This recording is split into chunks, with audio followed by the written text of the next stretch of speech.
One of the most common killers of domestic cats is dehydration. Simply put, dehydration just means a lack of water within the body, which causes the body to lose its ability to function. If the cells within the body cannot function properly, then this results in chronic disease and or death, depending on the severity. So all animals are subject to dehydration, not just cats, but cats are notorious for being very poor drinkers, like really, really bad drinkers. So many cats live in a chronic state of dehydration, and this can cause a plethora of different issues. I have personally had to euthanize 2 of my pet cats due to chronic dehydration, which resulted in a loss of kidney function. So they ended up in kidney failure, and unfortunately cats don't show a lot of signs of pain or distress until it is too late. Especially in male cats, they tend to not drink enough, and that results in them starting with urinary crystals, and then that can lead to kidney loss, and sometimes it's really tough to catch, especially if you're not paying super close attention to your cat's litter box habits. Hey! Psst. Hey! So what are some common causes for dehydration? So one of the most common causes of dehydration in young kittens especially is diarrhea. So diarrhea can come from a variety of different things, such as switching food, starting food for kittens, disease, parasites, all sorts of things cause diarrhea, but diarrhea, especially in little babies, can quickly cause a state of dehydration, and then the dehydration actually will kill them. So,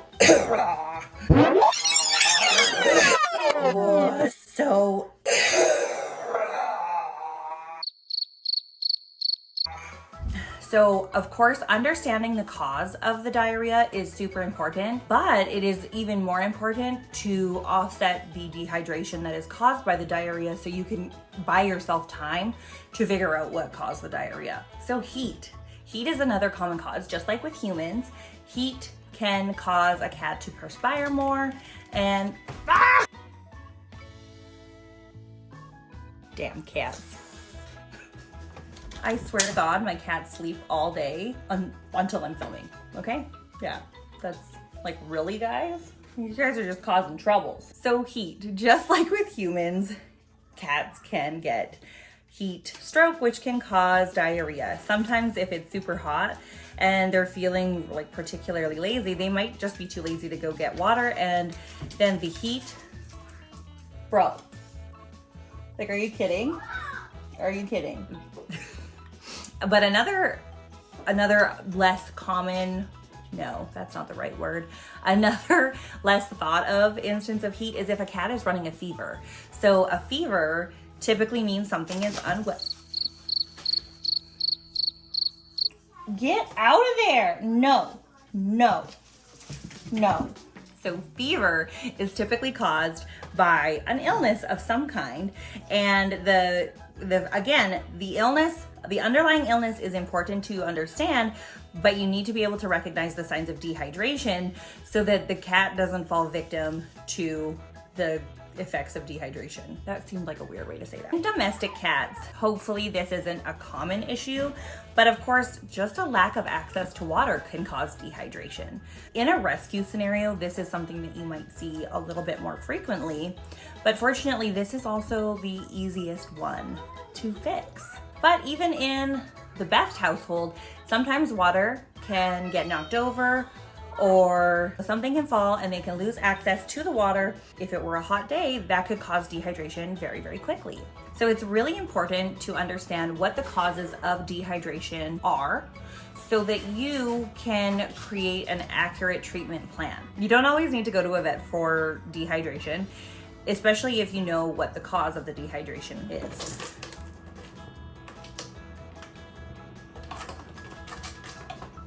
Like, they are being such brats right now. Like, are you kidding me? So what are the symptoms of dehydration? So in a few minutes, I will show you the #1 test, the easiest way to determine whether or not a cat is dehydrated. But some things that you should pay attention to as a cat owner, cat parent, no matter what. So here are some things that you want to pay attention to. You want to get to know your cat's normal routine. So if you have a super playful cat that is all of a sudden just like not playful, not playing at all, you might want to suspect dehydration. You need to know your cat's normal. So fatigue or being lethargic is one of the first signs of being dehydrated. Another sign of dehydration is poor appetite. So if your cat is unwilling to eat or drink, dehydration, if it hasn't already started, it will start if the cat is not drinking. Of course, there could be underlying causes, but the dehydration could take over and kill your cat before you could even figure out what the cause is. So if you notice that your normally hungry, gluttonous cat is not eating or picking at his food a little bit more, you should immediately do the dehydration test that I'm about to show you. And last but not least, and this one is a little bit tough if you're not the only one who is handling the litter box situation, but the urine output is a really great way to know if your cat is dehydrated. Less urine means they are drinking less, which probably means they are dehydrated. Now, in an extreme case of dehydration, the cat can start to get extremely sunken in eyes and really tacky. So if you touch like around their eyes or their gums, it'll feel almost sticky. That is a sign of extreme dehydration, and you may want to consult a vet on this one. In young kittens, if you notice a cat is losing weight, you can start to see their bones fairly quickly, especially in Sphinx. You can start to see that they're losing weight and you're like, they're eating. That's really weird.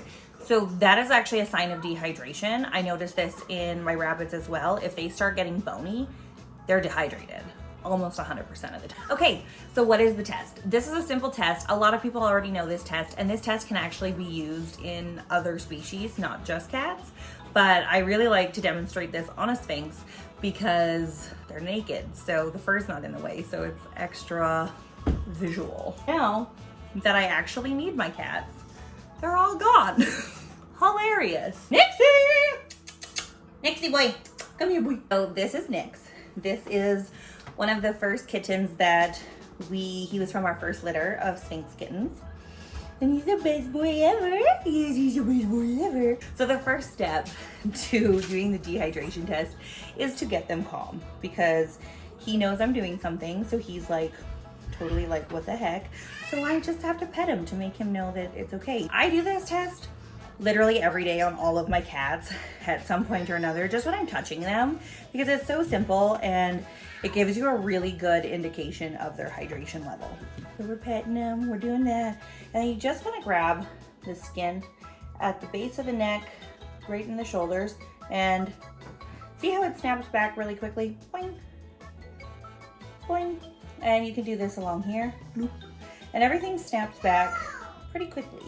So Nixie is super hydrated.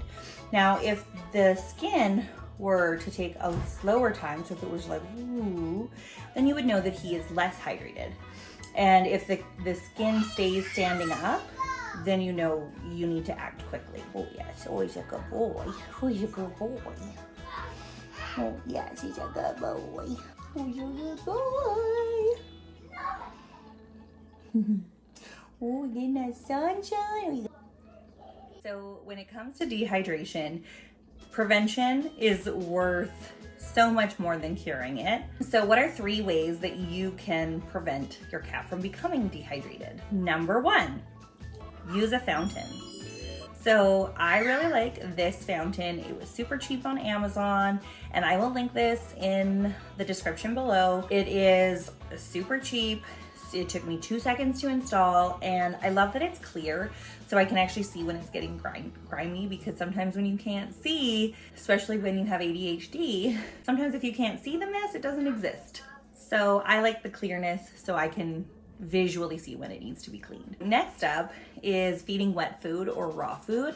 And when you feed wet or raw, make it soupy. Make it like soup, literally, because they'll eat it, and then they will have to drink water. Like, what are you doing? They will have to drink water while, like, hi, hello. They will have to drink water when they're eating their yum yums. So that's a really good way. Now, if you are feeding kibble and are only feeding kibble, I will straight up add water to my kibble. They don't love it, but when they get hungry enough, they will eat it. So I will even add water to my kibble. So this prevents them, it just forces them to drink a little bit more than they would on their own. But the fountain is honestly a really super easy way to get cats to drink more. And if you combine that with feeding them wet food or soaked kibble, usually they stay pretty hydrated unless there's something wrong. And obviously pay attention for diarrhea. If you see diarrhea, add more water to their diet. Are you biting me? Are you biting me? Oh, he's a good boy. Yeah, you're a good boy. So you've decided that your cat is dehydrated. What do you do? So there are a few things that you need to do. And now I will put a disclaimer here. I am not a vet. I am just somebody who has owned animals, a variety of animals, for 20 some years. So I've learned a thing or two, and I don't like to spend unnecessary money at vets if I don't have to. So I've learned to do a lot of things myself. So the first thing in determining what you're going to do to cause the dehydration is to determine how dehydrated they are. So a moderately dehydrated cat, this is where you're going to do the things like encouraging them to drink water by feeding them wet food that's mixed with water and just getting them to drink it on their own. That's the simplest way. But if you run across a cat that maybe has had diarrhea or has had a fever or has an upset tummy in other ways, you need to force them to drink. If you have the supplies, all you need is a syringe and you can squirt water into their mouth. It is a slow process. It is a painfully slow process. But we had Miss Priscilla had a fever at one point and we did just that. We didn't have any other supplies, so we opted to just syringe her water into her mouth, and she ended up beating whatever it was that was causing the fever, and we ended up not having to take her to the vet because we were treating the dehydration, because the dehydration was what was going to cause her problems more so than the virus or illness that she had. So syringing water is an option. Just make sure when you are syringing water that you aim the syringe towards their cheek as opposed to directly down their throat, because you don't particularly want to aspirate them. They don't like that, and you could cause more problems that way. So you have to go very slow, and it is very tedious. But if you don't have the other supplies for subcutaneous fluids, this is a good option that'll buy you at least some time, whether that means to buy you time to get into the vet or buy you time to get more supplies, or even maybe the cat will recover on their own. So last but not least is subcutaneous fluids. So that is where we put fluids immediately under the skin. We would lift up the skin here and just administer some fluids right under the skin. And this will be a faster absorption than oral intake. This can bypass a lot of issues and it can really rehydrate them really quickly. I'm actually gonna do a completely separate video on that so that if you want to save the instructions for later, you don't have to watch this entire video again. I'm gonna do a separate video and I will link that, of course, and I will show you all the supplies you need to do subcutaneous fluids, and I'll show you how to do it because it's super, super duper easy, and you do not need to pay a vet $200 to do it. Now, if you're dealing with a severe dehydration case where you're in very dire straits and the cat is lifeless and not moving, this is where I would immediately go to a vet. They can actually do intravenous fluids, which I wouldn't feel comfortable doing because there's a lot more that goes into that. But typically the sub-Q fluids will do the job as long as you've caught it before they're on death's door. Hey. Hi. What are you doing? You're so silly. You're such a silly boy. Oh, we're so playful. We're so playful. You know this video is about you, huh? Yeah, we're talking about you. So there you have it. That is how you recognize dehydration in your cat and how you can fix the problem without even needing a vet. I hope it helps. And if you got any value out of it, please boot that subscribe button and be sure to check out my tutorial on how to administer sub-Q fluids. Bye.